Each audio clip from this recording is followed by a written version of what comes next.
Welcome to Climate Pulse, where we dive deep into the pressing issues of climate change and their impact on our world today. This is a special episode. I interviewed COP29 Baku, Azerbaijan conference participants. Today I have Lucy from South Korea. She is the founder of Coolimate Youth Lab. Welcome to my podcast, Climate Pulse. I'm Rawan Smita from Bangladesh. And Climate Pulse, this podcast I actually started to unite the global people, how they are fighting, combating against this climate change. So welcome again and thank you for joining this podcast. Could you please share about you, your introduction? Yes. Hello, nice to meet you. My name is Lucy. I'm from South Korea, and I'm currently working on a organization called Coolimate Youth Lab. We use COOL to mean we want to make the globe cooler in a literal way, but also wanted to say that the climate issues and how to mitigate it doesn't always have to be something serious. It can be something cool and fun and engaging. That's wonderful. So you see the whole globe is suffering this climate change. I'll ask you about the experiences you have regarding this climate issue, maybe in your community or globally as you are working. Yeah. So in South Korea, I think the biggest thing that are affected is definitely the weather. It's the biggest thing that people can feel on their skin as well. I can feel that compared to when I was 5 or 6, when I was really young, the weather is getting more fragmented. The summer is getting much longer. And there's a monsoon season in Korea, which originally lasted around like a week, but nowadays it's 2-3 weeks, and there's sporadically rains everywhere. And when I was doing a climate education in one of the high schools in Korea a month ago, the motivations of the students to listen to that class was also because they could feel the climate change by their skin, by the weather, by the long summer and the rains. And there are people in the marginalized areas like countrysides that are actually suffering and dying from the floods and the rains in summertime. So it is affecting us very severely as well. Okay, I can understand because you see, I'm from Bangladesh and we are having this severe climate issue in Bangladesh. It's really sad to know about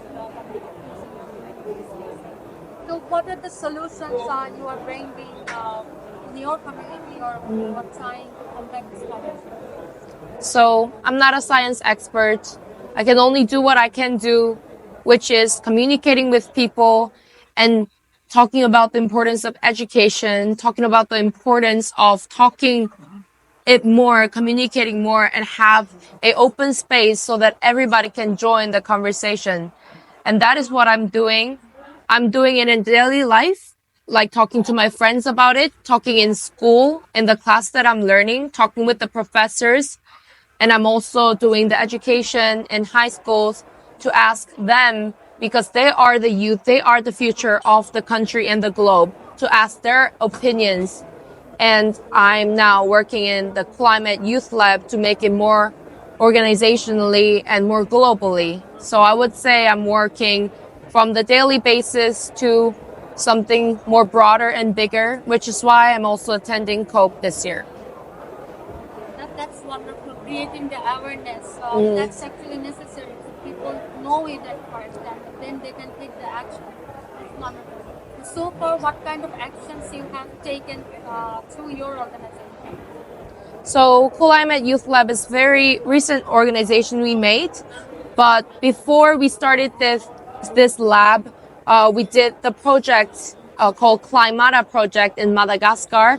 It was a climate education project that we conducted in 3 elementary schools in Sambava region in Madagascar. It's a northeastern region. And we went to 3 primary schools with the textbook and the board game that we created with the biodiversity and the importance of keeping the climate safe and also the methodology of the local context.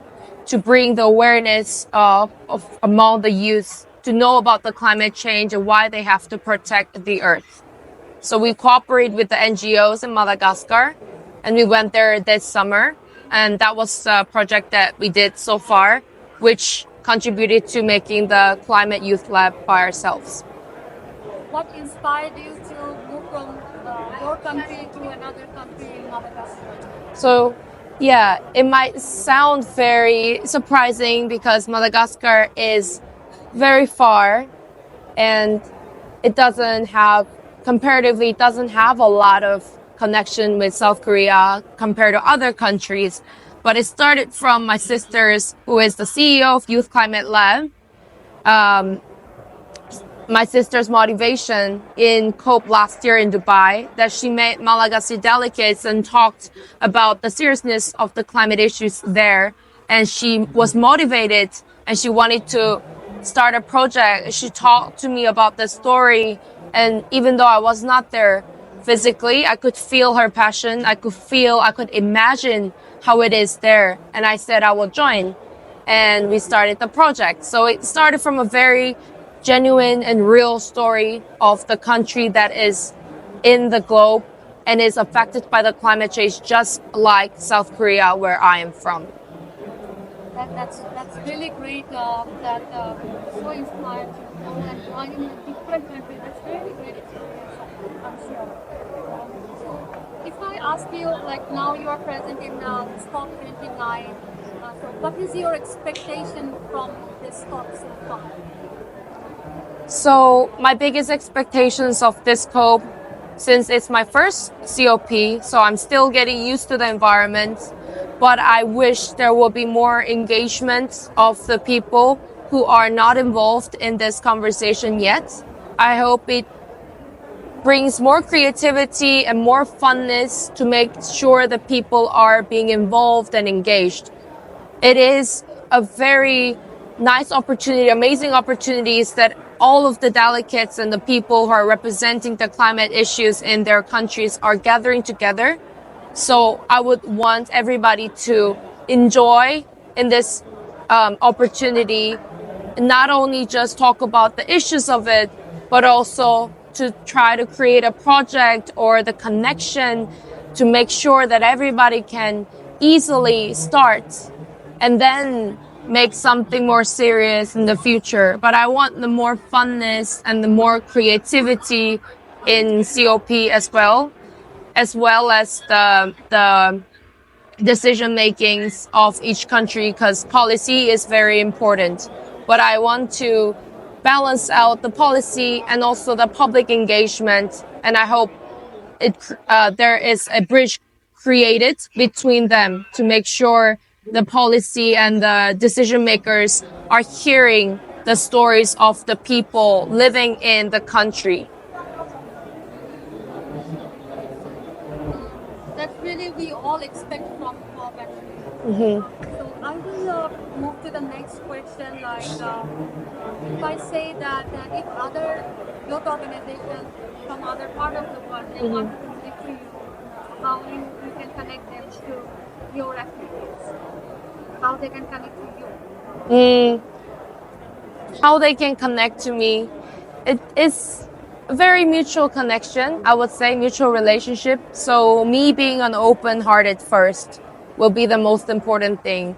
Me listening to them, me being curious about what they're curious about, and creating the empathy, creating the connection, building the relationship with them personally would be the first step for me.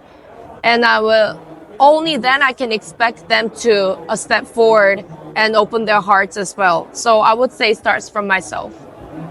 That's wonderful. I hope that our organization also will connect and we can collaborate together because we are on the same page on this climate issues. So in the end, I will ask you to request you to send a message in your native language to your community.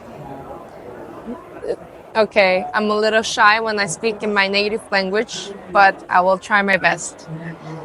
I will specifically say it to the students in Korea because they are very important in terms of climate change and climate action. 한국에 있는 모든 학생들에게 기후변화 위기 문제 해결을 위해서 다 함께 노력했으면 좋겠고, 너무 불안해하거나 너무 우울해하지 말고 우리가 함께 오늘 할 수 있는 일을 찾아서 다 함께 실천할 수 있는 것으로부터 변화가 시작된다고 믿습니다. 우리 다 함께 화이팅 합시다. 화이팅! 예! Okay, so now a message to the world, to the So especially to the youths in the community of all over the world, I hope we stay positive in this changes and this sometimes coming from depression of the climate change. I hope we can find a way to stay powerful, engaged, and positive, and always let's look for the opportunities to stay connected to each other virtually and physically, and let's keep being interested in what's going on around us, which starts from understanding ourselves and our context in the world. We got this. We are all together. We are the world. Let's stay positive. Thank you. Thank you so much for all your time, and hope to see you again. Yes, I hope so Thank you. too. Thank you so much. Thank you. Stay connected to Climate Pulse. See you in the next episode. Take care.